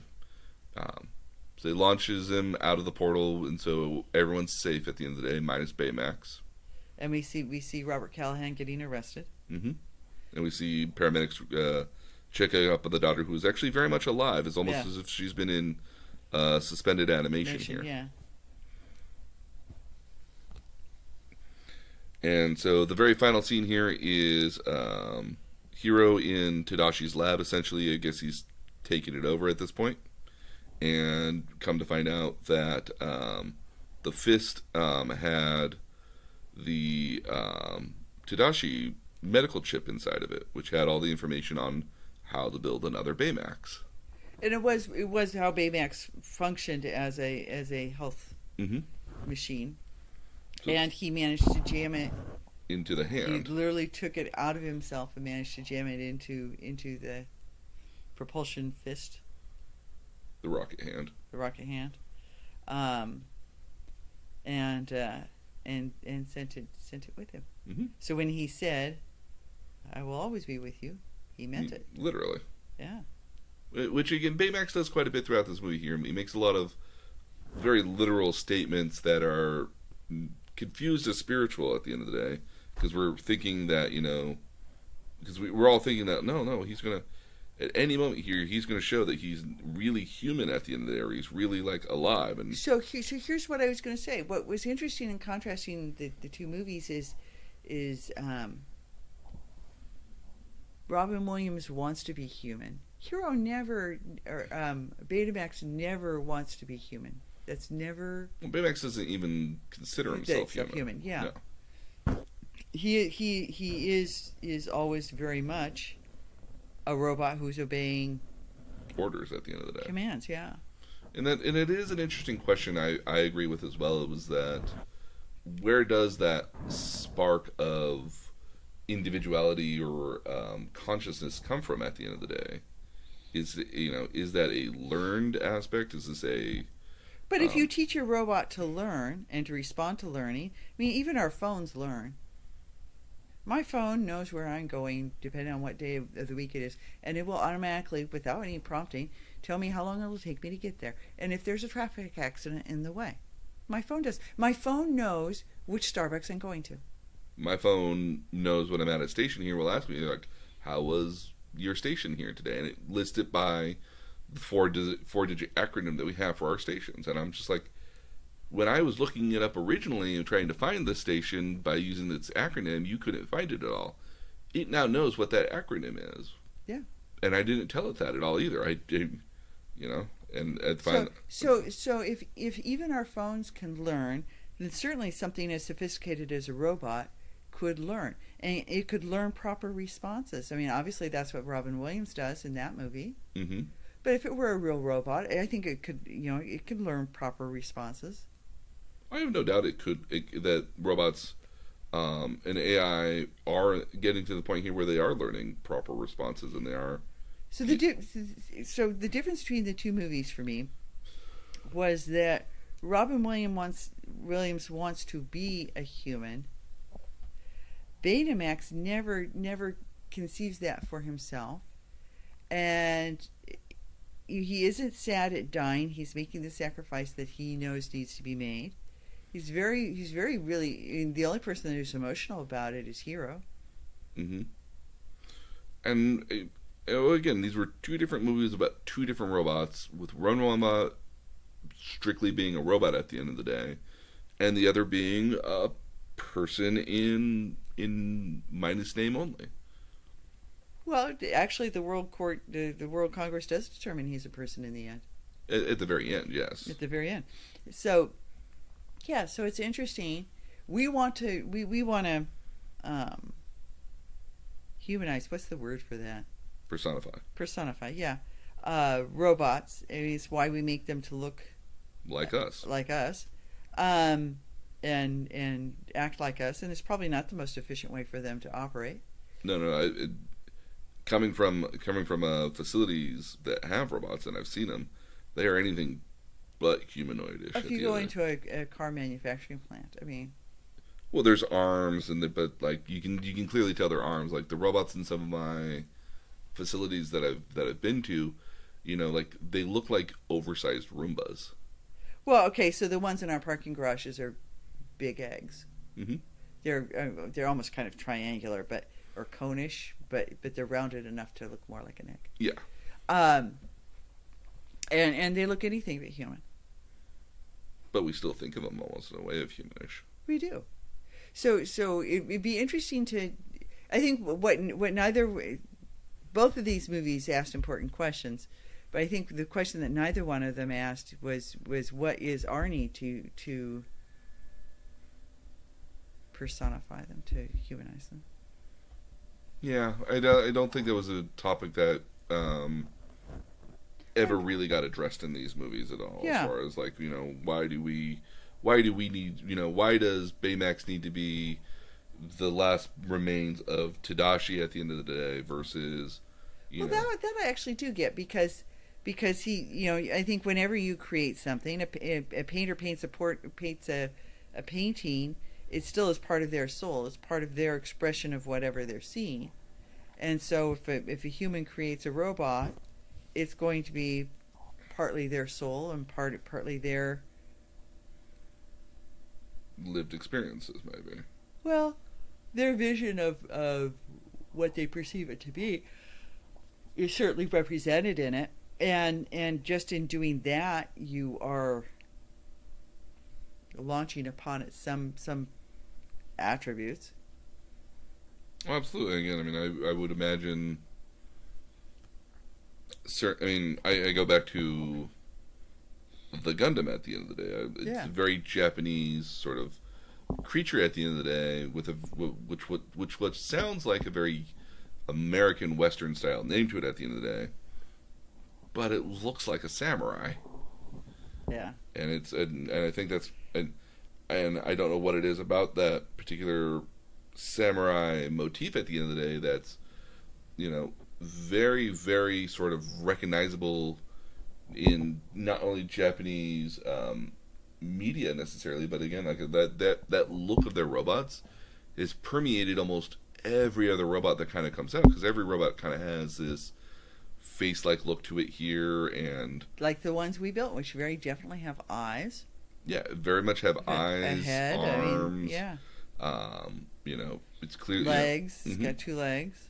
Yeah, and again, that's not how robots are theoretically designed at all to interact with us at all, but that's how we kind of want them to be at the end of the day. We want our robots to be like, well, Lost in Space. I mean, that was definitely a.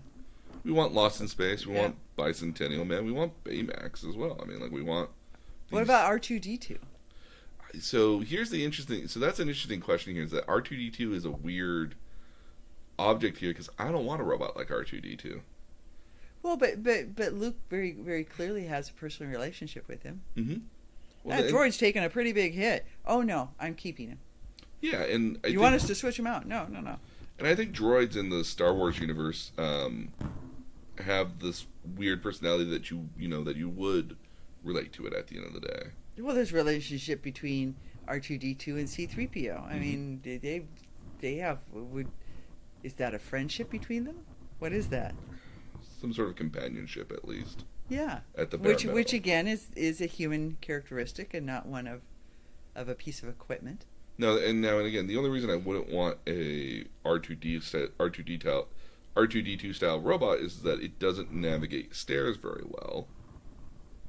Which is very much a thing of our modern version versus, I think in the future ramps are probably far more reasonable. That's interesting. That's a ramp that steep would be a really steep a ramp the same steepness as a. You need more space for a ramp. You would need more space for a ramp. I think you would potentially. Why wouldn't you just step onto some sort of people mover that just moved you up? Potentially, yeah, or some sort of like little lift. Yeah. I don't know. We have to remember that the R2 kind of series of droids at the end of the day were designed with the intention that they were meant to be kind of injected or placed into a starcraft as a secondary sort of like computer that you would take with you. Right. It would know your flight patterns. It would know your preferences. Mm-hmm. Yeah. And so they were meant to be. So the shape in which the R2 units are in were kind of a standardized sort of shape at the end of the day versus the hunter droid.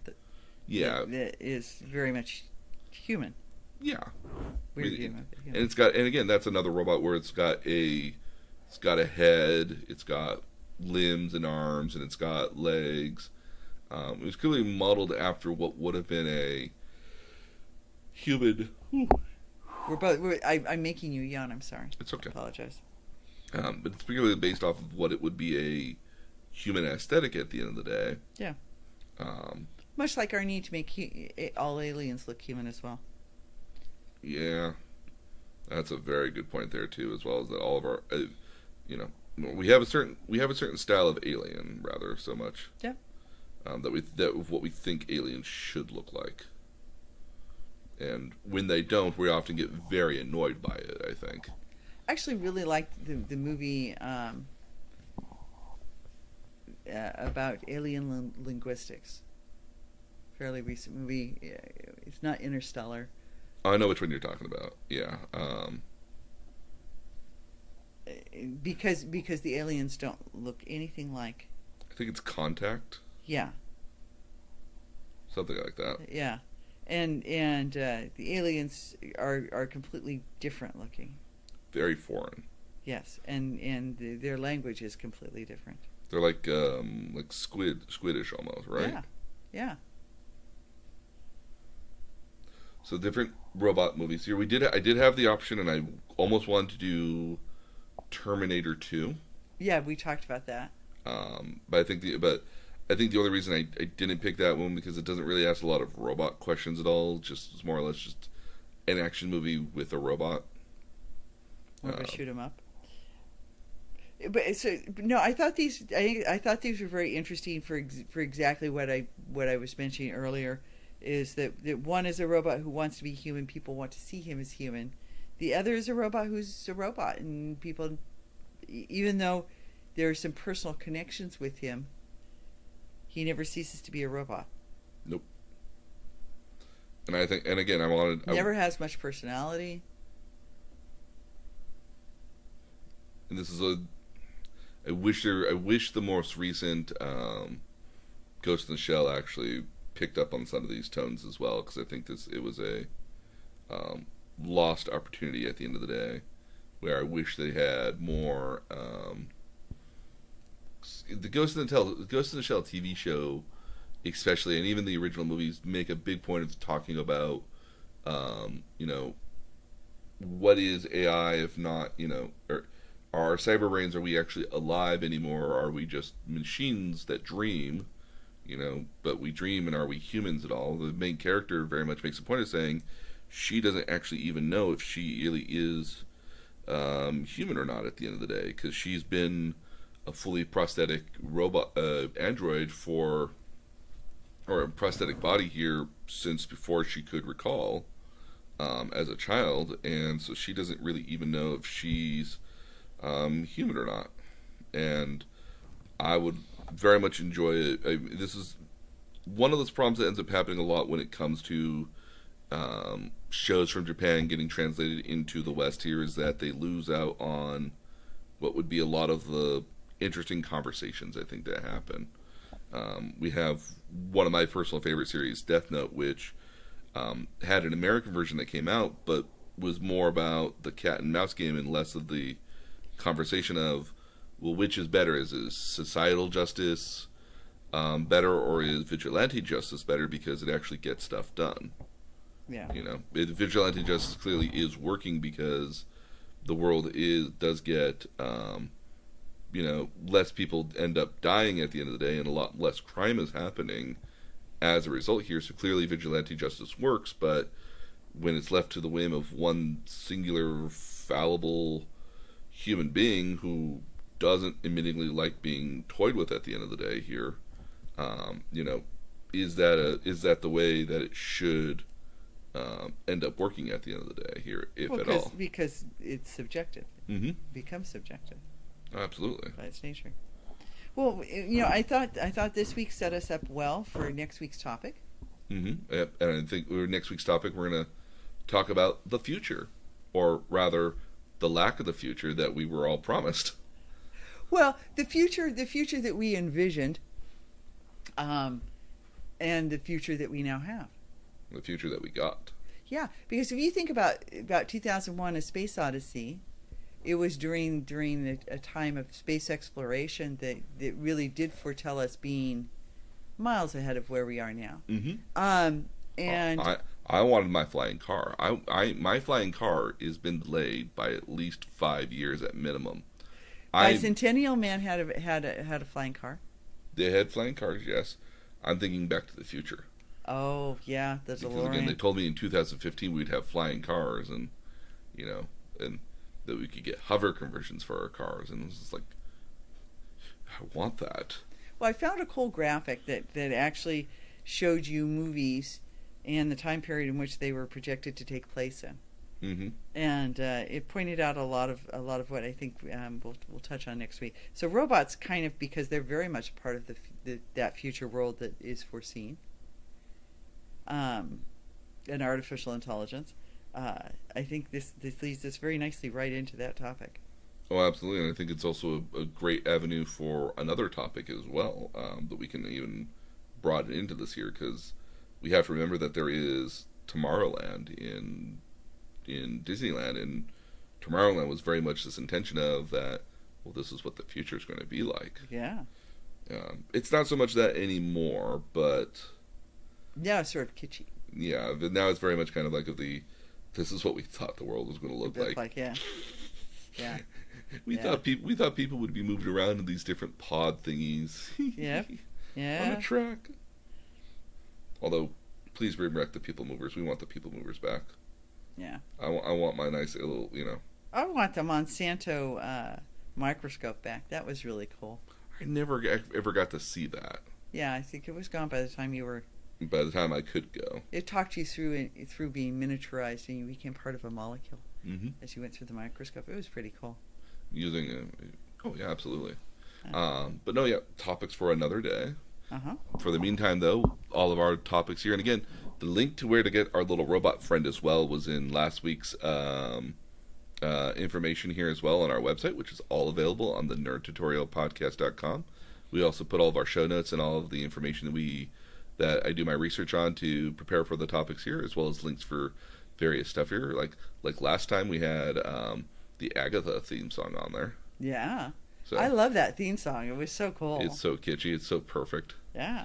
And so all that is available on our website.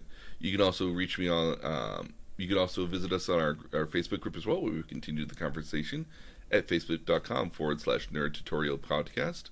And then if you have any sort of ideas or comments or future topics, please feel free to drop me a line at nerd_tutorial.com. And so on behalf of myself and my mom, we hope you guys stay safe out there in these weird times. But we'll see you guys again next time.